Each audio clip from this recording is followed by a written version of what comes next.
Hello guys, welcome back to Deccan stories. Jacob Malayali అయినప్పటికీ ఒక business man గా ఫ్యామిలీతో పాటు దుబాయ్లో సెటిల్ అవుతాడు. అలా బిజినెస్ లోనే అజ్మల్ అనే వ్యక్తి 13 కోట్లు తీసుకొని నమ్మించి మోసం చేస్తాడు. ఇంత మనీని జాకోబ్ ఒక్కడే ఎలా తీర్చాడు, లేదా జాకోబ్ లేకుండా అతని పిల్లలు ఇంత అప్పుని తీర్చడానికి ఎన్ని కష్టాలు పడ్డారు, ఎలాంటి అవమానాలు ఎదుర్కొన్నారో తెలుసుకుందాం 2016 మలయాళంలో రిలీజ్ అయిన జాకోబ్ ఇంటే స్వర్గరాజం అనే మూవీ ద్వారా. ఇలాంటి మరిన్ని ఇంట్రెస్టింగ్ వీడియోస్ మీరు వినాలంటే మా ఛానల్ని సబ్స్క్రైబ్ చేసుకోండి. No further delay, let's get into the story. Jacob well established businessman గా తన ఫ్యామిలీతో పాటు దుబాయ్లో సెటిల్ అవుతాడు. జాకోబ్ భార్య పేరు షెర్లీ. వీళ్ళకి 4 పిల్లలున్నారు. పెద్దవాడు జెర్రీ జాకోబ్ బిజినెస్ లో హెల్ప్ చేస్తుంటాడు. రెండోవాడు అబిన్ గిటార్ ప్లే చేస్తుంటాడు. దానితో పాటు మ్యూజిక్ అంటే అతనికి చాలా ఇష్టం. ఇక మూడో అమ్మాయి అమ్ము. తన +2 కంప్లీట్ అయి ఆ తరువాత డాక్టర్ చదవాలని అనుకుంటుంది. చిన్నవాడు క్రిస్ ప్రైమరీ స్కూల్లో చదువుతున్నాడు. జాకోబ్ పిల్లలందరినీ చాలా బాగా చూసుకుంటాడు. దాంతో వీళ్ళ లైఫ్ దుబాయ్లో చాలా హ్యాపీగా గడిచిపోతుంది. వీళ్ళందరితో పాటు జాకోబ్ డ్రైవర్ ఉన్ని ఫ్యామిలీతో చాలా అటాచ్మెంట్గా ఉంటాడు. జాకోబ్ ఫ్రెండ్ ఫిలిప్స్తో సహా అందరూ కలిసి ఓనం పండుగని సెలబ్రేట్ చేసుకుంటారు. ఆ పార్టీలోనే అమ్ముకి, క్రిస్కి జెర్రీ చిప్పి అనే అమ్మాయితో రిలేషన్షిప్లో ఉన్నాడని తెలుస్తుంది.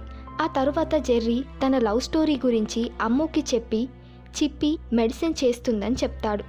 ఇక అమ్ము మెడిసిన్ చేయడానికి వెళ్ళబోయే ముందు ఫ్యామిలీ అంతా కలిసి అవుట్ సైడ్ ట్రిప్కి వెళ్తారు. మీన్ వైల్ బిజినెస్ డీలింగ్స్ని కూడా చాలా చక్కగా హ్యాండిల్ చేస్తాడు. వాళ్ళ స్టాఫ్ని కూడా చాలా బాగా చూసుకుంటాడు. ఒకరోజు న్యూస్లో అమెరికాలో ఫైనాన్షియల్ క్రైసిస్ వచ్చిందని, దాని ఎఫెక్ట్ గల్ఫ్లోని బిజినెస్ పై పడుతుందని జాకోబ్కి తెలుస్తుంది. జాకోబ్కి చాలా దగ్గర ఫ్రెండ్ అయిన ఒక అతను స్టాక్ మార్కెట్లో ఇన్వెస్ట్ చేసిన డబ్బులన్నీ పోవడంతో హార్ట్ అటాక్ వచ్చి చనిపోయాడని తెలుస్తుంది. జాకోబ్కి నాకు కూడా సడన్గా ఏమైనా అయితే నా ఫ్యామిలీ పరిస్థితి ఏంటని ఆలోచించి జాకోబ్కి తమ్ముడు లాంటి వాడైన అజ్మల్ కన్స్ట్రక్షన్ బిజినెస్లో చేస్తున్నాడు కదా, అతని ద్వారా స్టీల్ ఇంపోర్ట్ చేసి హ్యూజ్ ఇన్వెస్ట్మెంట్తో బిజినెస్ స్టార్ట్ చేద్దామని ఫిక్స్ అవుతాడు. ఆ బిజినెస్లో ఇన్వెస్ట్ చేయడానికి శ్రీజాయ్ని అజ్మల్తో పాటు కలిసి అజ్మల్ కన్స్ట్రక్షన్ బిజినెస్లో ఉన్నాడు. ఫైనాన్షియల్ క్రైసిస్ వల్ల స్టీల్ని మార్కెట్ కంటే 300 దినామ్స్ తక్కువ ప్రైస్కే ఇస్తున్నాడని చెప్తాడు. శ్రీజాయ్, నేను కొంత ఇన్వెస్ట్ చేస్తాను, ఇలాంటి బిజినెస్లో ఇన్వెస్ట్ చేయడానికి మురళీ మీనన్ని కలవండి అని చెప్తాడు. దాంతో జాకోబ్ మురళీ మీనన్ని కలిసి బిజినెస్లో ఇన్వెస్ట్ చేయడానికి ఒప్పిస్తాడు. ఇక అజ్మల్ పోర్ట్ దగ్గర స్టీల్ని చూపించి ఈ మెటీరియల్ అంతా మనదే అని 2 రోజుల్లో మొత్తం వస్తుందని, ఆ తరువాత మీరు తీసుకెళ్ళండి అని చెప్తాడు. ఆ మాటలు నమ్మి జాకోబ్ మొత్తం మనీ అజ్మల్కి ఇస్తాడు. ఇక 25th యానివర్సరీ రావడంతో తన భార్య అయిన షెర్లీకి రింగ్ కొంటాడు. అప్పుడే జాకోబ్కి తొందరగా ఆఫీస్కి రమ్మని కాల్ వస్తుంది.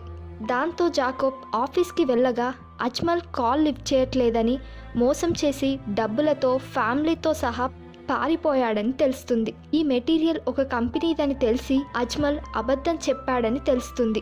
ఆ బాధతోనే జాకోబ్ జెర్రీతో కలిసి ఇంటికి వస్తాడు. ఇంటి దగ్గర 25th యానివర్సరీ పార్టీ జరుగుతుంది.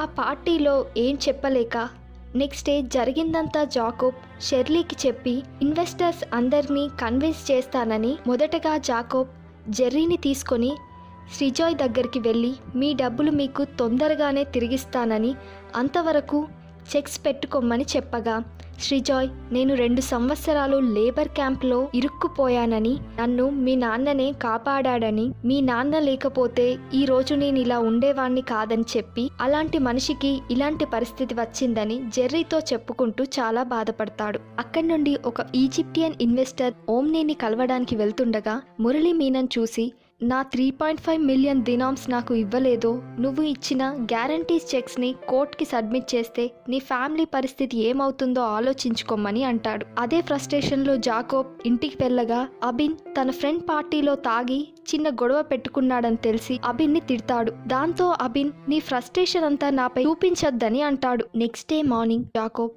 లిబేరియాలోని నా ఫ్రెండ్ దగ్గర మెటల్ స్క్రాప్ ఉంది, దాన్ని కొనడానికి ఇరాన్లో బయ్యర్స్ ఉన్నారని, ఈ డీల్ సక్సెస్ అయితే హ్యూజ్ అమౌంట్ వస్తుందని, కానీ ఈ టైంలో మిమ్మల్ని వదిలేసి వెళ్ళడం గురించి ఆలోచిస్తున్న లిబేరియాకి వెళ్ళడానికి మాథ్యూ హెల్ప్ చేస్తున్నాడని షెర్లీతో అంటాడు. సంతోషంగా వెళ్ళిరండి, ఇక్కడ అన్ని నేను చూసుకుంటానని షెర్లీ అంటుంది. నెక్స్ట్ డేనే జాకోబ్ అందరినీ బాగా చూసుకోమని జెర్రీకి చెప్పి లిబేరియాకి వెళ్ళిపోతాడు. Meanwhile Shirley Murali Menon నిన్న కాల్ చేసి మనీ ఇవ్వకపోతే కోర్టులో కేసు వేస్తున్నానని అంటున్నాడు. ఇంకా కొంతమంది ఇన్వెస్ట్ కూడా ప్రెషర్ పెడుతున్నాడని, కేరళలో ఉన్న ప్రాపర్టీస్ని, దుబాయ్లో ఉన్న ప్రాపర్టీస్, ఆఫీస్, ఇల్లు, కార్ని అమ్మేయమని, ఫిక్స్డ్ డిపాజిట్స్ కూడా తీసేయాలని జెర్రీకి చెప్తుంది. ఆ తరువాత జెర్రీ కార్ అమ్మేస్తాడు. ఉన్ని కూడా తనకు చేతనైనన్ని డబ్బులు జెర్రీకి ఇస్తాడు. తరువాత క్రిష్ జెర్రీకి కాల్ చేసి ఆఫీస్ దగ్గరికి అర్జెంట్ గా రమ్మని చెప్తాడు.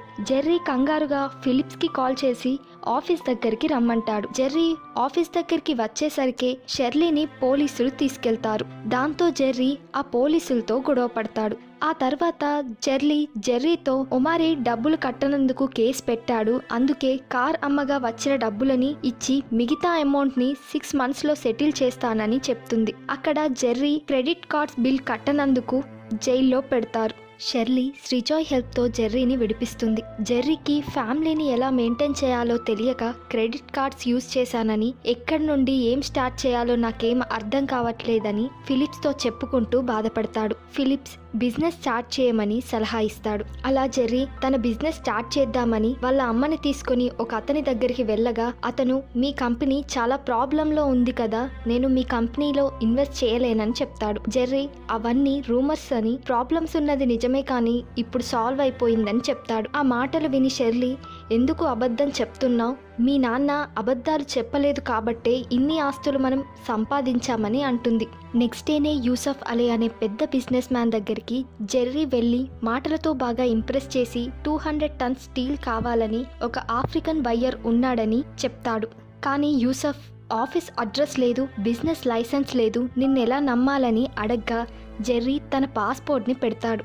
జెర్రీ ఆ ఆఫ్రికన్తో డీల్ సక్సెస్ చేయడంతో యూసఫ్ 10,000 tons స్టీల్ని అమ్మమని ఆఫర్ ఇస్తాడు. కార్లోనే ఆఫీస్ని అరేంజ్ చేసుకొని ఈ బిజినెస్ చేస్తుంటాడు జెర్రీ. హాలిడేస్ ఉందని అమ్ము ఇంటికి వస్తుంది. అప్పుడప్పుడు జెర్రీ చిప్పీతో మాట్లాడుతూ ఉంటాడు. కొంత మనీ ఓమ్నీకి రిటర్న్ చేస్తాడు. ఆ తరువాత జెర్రీ మురళీ మీనన్ని కలిసి 10 lakhs ఇస్తానని, ఆ రిమైనింగ్ అమౌంట్ ఇన్స్టాల్మెంట్ గా పే చేస్తానని అంటాడు. కానీ మురళీ మీనన్ మొత్తం అమౌంట్ ఒకేసారి సెటిల్ చేయమని చెప్పి అక్కడి నుండి వెళ్ళిపోతాడు. షెర్లీ జెర్రీకి కాల్ చేసి క్రిస్ స్కూల్ నుండి కాల్ వచ్చిందని స్కూల్కి వెళ్ళమని చెప్తుంది. అక్కడ టీచర్, మీ బ్రదర్ మ్యాథ్స్ బాగా చేస్తున్నాడు, వరల్డ్లోనే బ్రిలియంట్ కాంపిటీషన్లో సెలెక్ట్ అయ్యాడని వినగానే జెర్రీ చాలా హ్యాపీగా ఫీల్ అవుతాడు. అదే రోజు జెర్రీ అభిన్ సాంగ్ పర్ఫార్మెన్స్ చూసి తన సంతోషం రెట్టింపవుతుంది. ఇక ఆ 10 లక్షల్ని తీసుకెళ్లి ట్రావెల్ బిజినెస్ స్టార్ట్ చేస్తాడు జెర్రీ. టూరిస్ట్ అందరినీ సాటిస్ఫై చేయడంతో ఆ బిజినెస్ బాగా రన్ అవుతుంది.